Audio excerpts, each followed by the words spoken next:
Salam alaikum les gens, Bassem Vénitieux 69200 en espérant que ça va, que les choses se passent. Ouais. Les démagos et les utopistes de notre communauté musulmane, ouais, combien de temps on va se cacher comme ça? Il faut absolument qu'on rentre dans les institutions. Il faut absolument que notre religion soit plus représentée. En gros, faut absolument que notre religion soit prostituée. Parce que moi, je vais vous dire une chose. À force de faire du bruit, à force de mettre des débats sur la table qui n'ont pas lieu d'être, parce qu'on n'a pas besoin d'eux, aujourd'hui, notre religion est attaquée et écrasée littéralement dans les médias sous toutes ses formes. Au niveau de la culture, au niveau des traditions. On essaye même de changer des textes ancestraux grâce à votre islam de France. Alors quand je dis l'islam de France, c'est pas les institutions, c'est pas le gouvernement. Eux, à la rigueur, on s'en fout. Non, c'est pas eux qui m'intéressent, moi. Eux, ils suivent une logique sataniste et mondialiste. Non, non, non, non.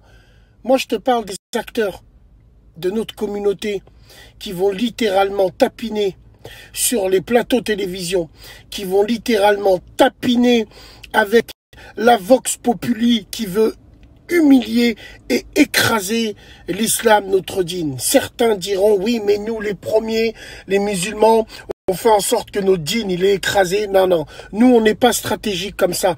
On fait des conneries, on fait des bêtises, on s'en rend pas compte. Moi, le premier, je jure, wallah, en insultant, ainsi de suite. Mais notre cœur, il est pur vis-à-vis de la religion.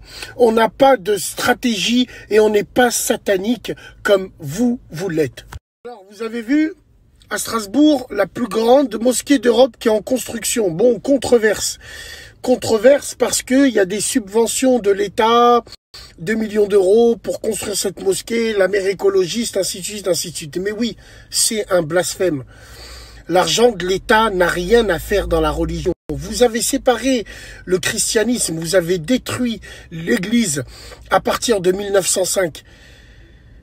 Vous voulez un État laïque, un État où personne ne croit en rien. Donc sur ce point-là, je vous rejoins.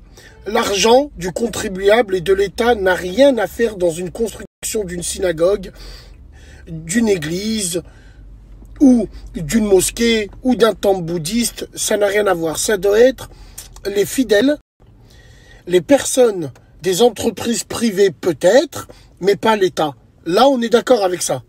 Moi, j'ai envie de vous dire, on a besoin de ça, nous. Est-ce que nous, la communauté musulmane, on a besoin de subventions d'un État qui nous aime pas? Je parle pas du peuple, je parle d'un État et des institutions qui nous haïssent, qui font du beurre sur notre dos, qui remplit les médias grâce à nous, qui écrit des pages et des pages de journaux grâce à nous, qui font des numéros spéciaux grâce à nous. On n'en a pas marre de tapiner pour eux. En plus, on doit tendre la main. La communauté musulmane, elle n'est pas assez forte financièrement pour s'autofinancer seule. Est-ce qu'on a besoin de tendre la main pour entendre tous ces débats futiles qui nous roulent dans la merde encore une autre fois, surtout pour bien cacher qu'il y a un autre variant qui a été inventé du Covid qui arrive, surtout pour bien cacher que bientôt toute la France sera en confinement total. On noie le poisson. Et la communauté sert d'éponge encore. Et, ouais, et le pire, c'est que nous sommes acteurs du désastre parce qu'on se jette en pâture. Pourquoi toujours l'islam? Pourquoi nous, musulmans de France, on a besoin de revendiquer? Pourquoi on a besoin de monter en avant? N'écoutez pas toutes ces associations. Mes couilles, les descendants directs de cette gauche bobo de merde qui a détruit notre communauté, qui vous dit oui, vous avez le droit de revendiquer, vous les musulmans, vous avez le droit de manifester. Maintenant, il y a carrément des organisations de manifestation contre l'islamophobie. La putain de votante, les merdes. Nos pères, nos grands-pères, quand ils étaient en France, il y avait une boucherie halal à Lyon. Elle était à la place du pont. Il n'y avait qu'une seule mosquée, elle était à la place du pont. Est-ce que ça leur empêchait de faire la salade? Est-ce que ça leur empêchait de manger halal? Vous allez me dire quoi? Ouais, mais nous, c'est pas pareil, justement. Il faut que les choses changent. Il faut que... On n'a plus à être terrés comme des autruches. Et j'ai envie de t'insulter. Tu vois, eh ben, grâce à vous, à force de mettre toujours le débat de l'islam sur la table, nous avons une ministre, grosse cheville, qui dit « J'aimerais bien que les imams disent ouvertement, dans leur dars, disent ouvertement que le mariage homosexuel est bien vu dans l'islam, est autorisé, ainsi de suite, ainsi de suite. » Voilà le résultat de vos manifestations, de vos associations, de vos appels à la manifestation, à tout le temps parler d'islam dans vos bouches alors que vous ne pratiquez pas. Et aujourd'hui, vous nous hachémez. L'heure est grave. Sur la tête de ma mère, on se tire une balle dans le pied. Avec tous ces pseudo-leaders, tous ces petits enculés, tous ces imams en carton, ces imams en plastique qui sont là par leur comportement ouvert, républicain, laïque, leur comportement financier, parce que c'est un business, bien sûr.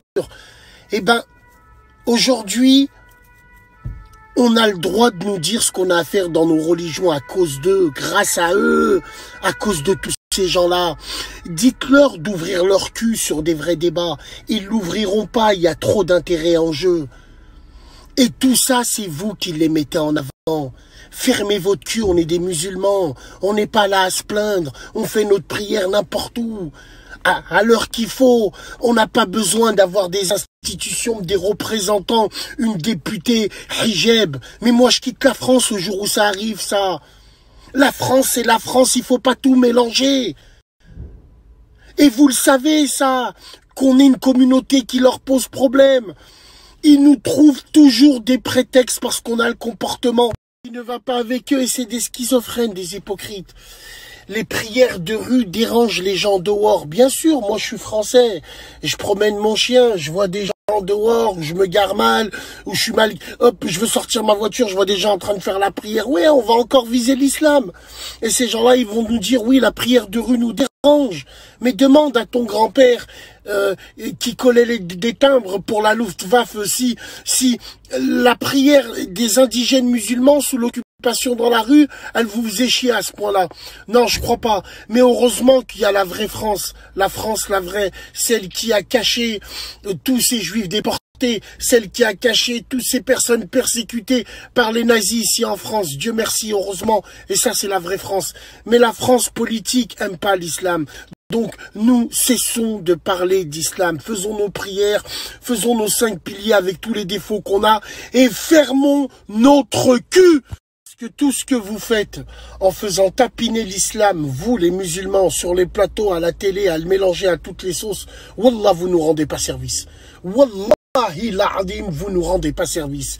Tous ces imams de pacotille, tous ces traîtres, tous ces gens-là, wallah, ils rendent pas service. Et vous allez voir, les médias vont les mettre en avant. Tout ce qui est une plaie pour notre communauté, ils vont les mettre en avant pour faire rentrer dans le cerveau des gens qu'on est devenu comme ça. Et il y en a, ils vont te dire, ouais, pour l'amour de l'islam, il faut montrer qu'on a changé, mais on leur doit quoi? On doit quoi, tous ces gens-là? On leur doit quoi? Tant qu'on respecte le code civil, le code pénal, l'État, tant qu'on respecte les institutions, on leur doit quoi, ces gens-là? C'est mon avis personnel, on en parlera, salam alaikum, les gens, voilà comment ça me dégoûte, bref. Truc de dingue. Et le pire, ce que vous oubliez, c'est que si l'État rentre au niveau de l'investissement, au niveau des mosquées, ben, ils vont nous mettre des imams de la République en place. Ils vont contrôler nos mosquées, même s'il n'y a rien à contrôler, vu qu'on va là-bas pour prier. Mais ils vont contrôler, ils vont avoir la main mise. Et certes, c'est vrai, certains me diront, on a besoin de l'argent de l'État parce que nous, les musulmans, on se mobilise pas assez. C'est normal, vous voulez des mosquées 5 étoiles. Vous voulez des mosquées avec une discothèque au-dessus, avec une piscine en haut, les ongles, une salle de muscule, vous voulez... C'est quoi une mosquée? C'est un endroit où les gens se réunissent pour prier devant Dieu. On peut même le faire n'importe où. C'est pour ça que nous, alhamdoulilah, on est une religion, on peut faire la salade n'importe où, avec tous les défauts qu'on a. Mais c'est vous qui soi-disez. Vous soi-disez. Pimp my masjid. Tu vois, moi je connaissais Pimp my ride. Pimp my masjid. Ouais, faire une grande mosquée avec un carré Avec un toit, c'est largement suffisant. Donc arrêtez avec vos subventions à 2,50 francs là, si ça. Les mosquées, elles vont être de plus en plus belles grâce à l'argent de l'État, mais les cœurs, ils seront vides. Elles seront pleines, ces mosquées, parce que les gens, ils vont venir pour visiter la mosquée, prendre des photos dedans, mais les cœurs seront vides. Et là, c'est la fin du monde.